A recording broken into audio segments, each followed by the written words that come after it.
नमस्कार स्टूडियो पर नेत्रजित बरा और मुहूर्तर एटा अत्यंत गुरुत्वपूर्ण खबर দিব বিচাৰিছো যদি লোকসভা নিৰ্বাচন এবাৰ বিজেপি জয়ী হয় তেতিয়া হলে প্ৰধানমন্ত্ৰী হ'ব অমিত শাহ বিগত 24 ঘণ্টাই বাতৰিক লৈ সমগ্ৰ দেশজুৰি ব্যাপক চৰ্চা আৰম্ভ হৈছে সমগ্ৰ দেশৰ ৰাজনৈতিক মহলত এই খবৰক লৈ চৰ্চা আৰম্ভ হৈছে দেশৰ ৰাজনৈতিক মহলত খলকণৰ সৃষ্টি কৰিছে খবৰে যে এবাৰ বিজেপি জয়ী হলে বা বিজেপি অধিক আসন যদি লাভ কৰে তেতিয়া হলে নৰেন্দ্ৰ মোদী নহয় প্ৰধানমন্ত্ৰী হ'ব গৃহমন্ত্ৰী হিচাপে এতিয়া থকা অমিত শাহকে প্ৰধানমন্ত্ৰী হিচাপে দায়িত্বভাৰ গ্ৰহণ কৰিব কেৱল সেয়াই নহয় ভৱিষ্যত অন্ধকাৰ হ'ব যোগী আদিত্যনাথৰ পিছে মন্তব্য কৰিলে দিল্লীৰ মুখ্যমন্ত্ৰী আম আদমি পাৰ্টিৰ নেতা অৰবিন্দ কেজৰিৱালে কাৰাগাৰৰ পৰা ওলাই সংবাদমেল সম্বোধন কৰিলে অৰবিন্দ কেজৰিৱালে আৰু সংবাদমেলতে কেজৰিৱালৰ বিস্ফোৰক মন্তব্য যদি বিজেপি নিৰ্বাচনত জয়ী হয় তেতিয়া হলে নৰেন্দ্ৰ মোদী নহয় প্ৰধানমন্ত্ৰী হ'ব অমিত শাহ এই সন্দৰ্ভত আমাৰ এক বিশেষ প্ৰতিবেদন আপোনালোকলৈ আগবঢ়াইছো নৰেন্দ্ৰ মোদী নহয় বিজেপি নিৰ্বাচনত জয়ী হলে প্ৰধানমন্ত্ৰী হ'ব অমিত শাহ দিল্লীৰ মুখ্যমন্ত্ৰী অৰবিন্দ কেজৰিৱালে ফাদিল কৰিলে বিজেপিৰ গোপন ৰহস্য 2025 সেপ্টেম্বৰ মাহৰ 17 তাৰিখৰ পূৰ্বে নৰেন্দ্ৰ মোদীয়ে এৰিব প্ৰধানমন্ত্ৰী চকী 2025 সেপ্টেম্বৰ মাহত নৰেন্দ্ৰ মোদীৰ বয়স হ'ব 75 বছৰ নৰেন্দ্ৰ মোদীৰ উত্তৰসূৰী হ'ব মোদীৰ সোঁহাত স্বৰূপ অমিত শাহ নৰেন্দ্ৰ মোদীয়ে নিজৰ বাবে ভোট বিচৰা নাই ভোট বিচাৰিছে অমিত শাহৰ বাবে যোগী আদিত্যনাথৰো ৰাজনৈতিক ভৱিষ্যত শেষ কৰিব বিজেপিয়ে দুমাহৰ পিছতে হলনি হ'ব উত্তৰ প্ৰদেশৰ মুখ্যমন্ত্ৰী বিজেপিৰ অন্যতম প্ৰধানমন্ত্ৰীৰ দাবিদাৰ যোগী আদিত্যনাথৰ পাখি কাটিব নৰেন্দ্ৰ মোদী অমিত শাহে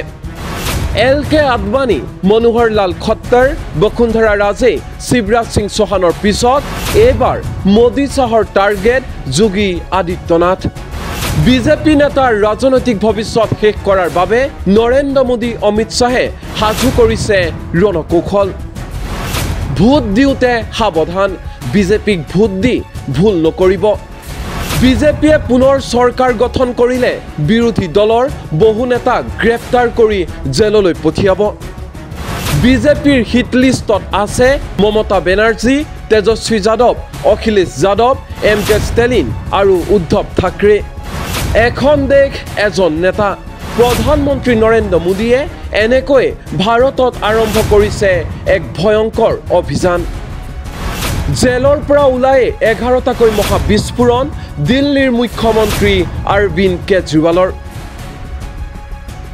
50 দিন তিহাৰ জেলত থকাৰ পিছত অন্তৱৰ্তীকালীন জামিন লৈ মুকলি আকাশৰ তলত দিল্লীৰ মুখ্যমন্ত্ৰী অৰবিন্দ কেজৰিৱাল দিল্লীত বিশাল জনসভা সম্বোধন কৰি বিজেপিৰ বিৰুদ্ধে এটাৰ পিছত আনটো মহাবিস্ফোৰণ দিল্লীৰ মুখ্যমন্ত্ৰী অৰবিন্দ কেজৰিৱালৰ বিজেপিৰ ভিতৰ চৰাৰ বহু গোপন ৰহস্য ফাদিল কৰিলে দিল্লীৰ মুখ্যমন্ত্ৰী অৰবিন্দ কেজৰিৱালে নৰেন্দ্ৰ মোদী আৰু অমিত শাহক টাৰ্গেট কৰি 11টাকৈ মহাবিস্ফোৰণ দিল্লীৰ মুখ্যমন্ত্ৰী অৰবিন্দ কেজৰিৱালৰ শুনো আহক কি কৈছে অৰবিন্দ কেজৰিৱালে एक बेहद खतरनाक मिशन चालू किया हुआ है प्रधानमंत्री जी ने बहुत ही खतरनाक देशवासियों को ये समझने की अब जब मैं बोलने जा रहा हूं समझने की जरूरत है उस मिशन का नाम है वन नेशन वन लीडर देश के सारे नेताओं को खत्म करना चाहते हैं मोदी जी और इसको 2 स्तर के ऊपर इस मिशन को चला रहे हैं जितने विपक्ष के नेता हैं उनको जेल भेजेंगे और जितने बीजेपी के नेता हैं उनको सबको निपटा देंगे उनकी राजनीति खत्म करते जाएंगे उनको सबको निपटाते जाएंगे विपक्ष के अंदर आज इन्होंने मनीष सिसोदिया को जेल भेज दिया संजय सिंह को जेल भेज दिया सत्येंद्र जैन को जेल भेज दिया केजरीवाल को जेल भेज दिया हेमंत सोरेन को जेल भेज दिया ममता दीदी के कई मंत्रियों को जेल भेज दिया स्टेलिन के कई मंत्रियों को जेल भेज दिया केरला के सीएम के पीछे पड़े हैं अगर ये चुनाव जीत गए मेरे से लिखवा लो एफिडेविट के ऊपर थोड़े दिन के बाद ममता दीदी जेल में होंगी तेजस्वी यादव जेल में होगा स्टेलिन साहब जेल के अंदर होंगे पिनरई विजयन जेल के अंदर होंगे उद्धव ठाकरे जेल के अंदर होंगे जितने विपक्ष के नेता ये सारे जेल के अंदर होंगे अगर ये चुनाव जीत गए, इन्होंने बीजेपी का एक नेता नहीं छोड़ा। आडवाणी जी की राजनीति खत्म कर दी इन्होंने, मुरली मनोहर जोशी की राजनीति खत्म कर दी, सुमित्रा महाजन की, शिवराज सिंह चौहान जिसने मध्य प्रदेश का चुनाव जीत के दिया इन लोगों ने, शिवराज सिंह चौहान ने उसको मुख्यमंत्री नहीं बनाया, उसकी राजनीति खत्म कर दी। वसुंधरा राजे की राजनीति खत्म कर दी इन्होंने, खट्टर साहब की राजनीति खत्म कर दी, डॉक्टर रमन सिंह की राजनीति खत्म कर दी। अब अगला किसका नंबर है? योगी आदित्यनाथ। अगर ये चुनाव जीत गए, मेरे से लिखवा लो, 2 महीने के अंदर उत्तर प्रदेश का मुख्यमंत्री बदल देंगे। योगी आदित्यनाथ की राजनीति खत्म करेंगे, उनको भी निपटा देंगे। यही तानाशाही है दोस्तों। अब एक बहुत महत्वपूर्ण बात करने जा रहा हूं, उसको ध्यान से सुनना। ये लोग इंडिया गठबंधन से पूछते हैं आपका प्रधानमंत्री कौन होगा।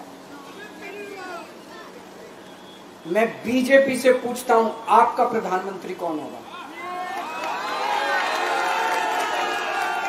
आप लोग सोच रहे होंगे केजरीवाल क्या बात कर रहा है, मोदी जी होंगे। नहीं, मोदी जी अगले साल 17 सितंबर को 75 साल के हो रहे हैं।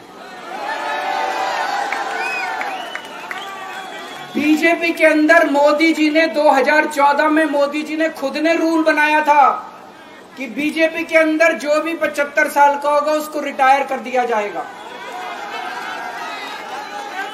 सबसे पहले आडवाणी जी को रिटायर किया गया, उसके बाद मुरली मनोहर जोशी जी को रिटायर किया गया, फिर सुमित्रा महाजन को रिटायर किया गया, फिर यशवंत सिन्हा को रिटायर किया गया। अब मोदी जी अगले साल 17 सितंबर को रिटायर होने वाले हैं। तो मैं बीजेपी से पूछना चाहता हूं आपका प्रधानमंत्री का दावेदार कौन है? दोस्तों, अगले साल 17 सितंबर तक अगर इनकी सरकार बनी, तो उस पर भी आऊंगा मैं। अगर इनकी सरकार बनी तो पहले अगले 2 महीने में योगी जी को निपटाएंगे ये, और उसके बाद मोदी जी के सबसे खास अमित शाह को ये प्रधानमंत्री बनाएंगे। तो मैं लोगों को, देश के लोगों को आगाह करना चाहता हूं, मोदी जी अपने लिए वोट नहीं मांग रहे। मोदी जी अमित शाह को प्रधानमंत्री बनाने के लिए वोट मांग रहे हैं। मैं पूछना चाहता हूं मोदी जी से और अमित शाह जी से, ये मोदी की गारंटी पूरी कौन करेगा? क्या अमित शाह मोदी की गारंटी पूरी करेंगे? जब आप अगर जो वैसे तो मेरे को लगता है, मैं भी आऊंगा उसके ऊपर, मुझे नहीं लगता इनकी सरकार बन रही है, लेकिन जो बीजेपी को वोट देने जाएं वो ये सोच के जाना कि आप मोदी जी के नाम पे वोट नहीं दे रहे, आप अमित शाह के नाम पे वोट दे रहे। एक बेहद खतरनाक मिशन चालू किया हुआ है प्रधानमंत्री जी ने, बहुत ही खतरनाक। देशवासियों को यह समझने की, अब जब मैं बोलने जा रहा हूं, समझने की जरूरत है। उस मिशन का नाम है 1 नेशन 1 लीडर। देश के सारे नेताओं को खत्म करना चाहते हैं मोदी जी, और इसको 2 स्तर के ऊपर इस मिशन को चला रहे हैं। जितने विपक्ष के नेता हैं उनको जेल भेजेंगे, और जितने बीजेपी के नेता हैं उनको सबको निपटा देंगे, उनकी राजनीति खत्म करते जाएंगे, उनको सबको निपटाते जाएंगे। विपक्ष के अंदर आज इन्होंने मनीष सिसोदिया को जेल भेज दिया, संजय सिंह को जेल भेज दिया, सत्येंद्र जैन को जेल भेज दिया, केजरीवाल को जेल भेज दिया, हेमंत सोरेन को जेल भेज दिया, ममता दीदी के कई मंत्रियों को जेल भेज दिया, स्टालिन के कई मंत्रियों को जेल भेज दिया, केरला के सीएम के पीछे पड़े हैं। अगर ये चुनाव जीत गए, मेरे से लिखवा लो एफिडेविट के ऊपर, थोड़े दिन के बाद ममता दीदी जेल में होंगी, तेजस्वी यादव जेल में होगा, स्टालिन साहब जेल के अंदर होंगे, पिनरई विजयन जेल के अंदर होंगे, उद्धव ठाकरे जेल के अंदर होंगे, जितने विपक्ष के नेता ये सारे जेल के अंदर होंगे। अगर ये चुनाव जीत गए, इन्होंने बीजेपी का एक नेता नहीं छोड़ा। आडवाणी जी की राजनीति खत्म कर दी इन्होंने, मुरली मनोहर जोशी की राजनीति खत्म कर दी, सुमित्रा महाजन की शिवराज सिंह चौहान, जिसने मध्य प्रदेश का चुनाव जीत के दिया इन लोगों ने, शिवराज सिंह चौहान ने उसको मुख्यमंत्री नहीं बनाया, उसकी राजनीति खत्म कर दी। वसुंधरा राजे की राजनीति खत्म कर दी इन्होंने, खट्टर साहब की राजनीति खत्म कर दी, डॉक्टर रमन सिंह की राजनीति खत्म कर दी। अब अगला किसका नंबर है? योगी आदित्यनाथ। अगर ये चुनाव जीत गए, मेरे से लिखवा लो, 2 महीने के अंदर उत्तर प्रदेश का मुख्यमंत्री बदल देंगे। योगी आदित्यनाथ की राजनीति खत्म करेंगे, उनको भी निपटा देंगे। यही तानाशाही है दोस्तों। अब एक बहुत महत्वपूर्ण बात करने जा रहा हूं, उसको ध्यान से सुनना। ये लोग इंडिया गठबंधन से पूछते हैं आपका प्रधानमंत्री कौन होगा। मैं बीजेपी से पूछता हूं आपका प्रधानमंत्री कौन होगा।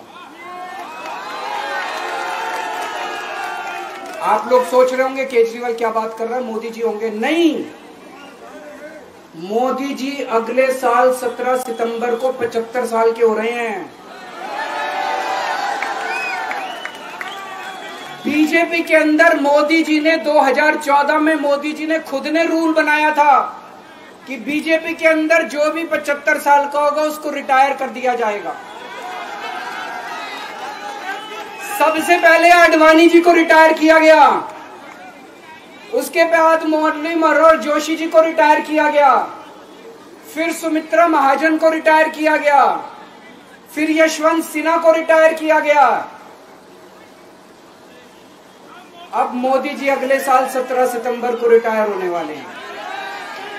तो मैं बीजेपी से पूछना चाहता हूं आपका प्रधानमंत्री का दावेदार कौन है? दोस्तों, अगले साल 17 सितंबर तक अगर इनकी सरकार बनी, तो उस पर भी आऊंगा मैं, अगर इनकी सरकार बनी तो पहले अगले 2 महीने में योगी जी को निपटाएंगे ये, और उसके बाद मोदी जी के सबसे खास अमित शाह को ये प्रधानमंत्री बनाएंगे। तो मैं लोगों को, देश के लोगों को आगाह करना चाहता हूं, मोदी जी अपने लिए वोट नहीं मांग रहे, मोदी जी अमित शाह को प्रधानमंत्री बनाने के लिए वोट मांग रहे हैं। मैं पूछना चाहता हूं मोदी जी से और अमित शाह जी से, ये मोदी की गारंटी पूरी कौन करेगा? क्या अमित शाह मोदी की गारंटी पूरी करेंगे?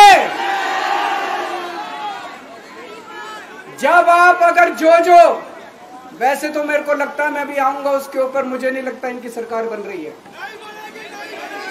लेकिन जो बीजेपी को वोट देने जाएं वो ये सोच के जाना कि आप मोदी जी के नाम पे वोट नहीं दे रहे, आप अमित शाह के नाम पे वोट दे रहे।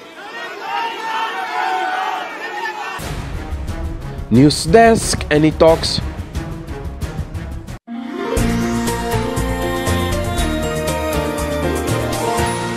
এনি টক্স, হুতৰ বিপৰীতে ৰাইজৰ স্বাৰ্থ।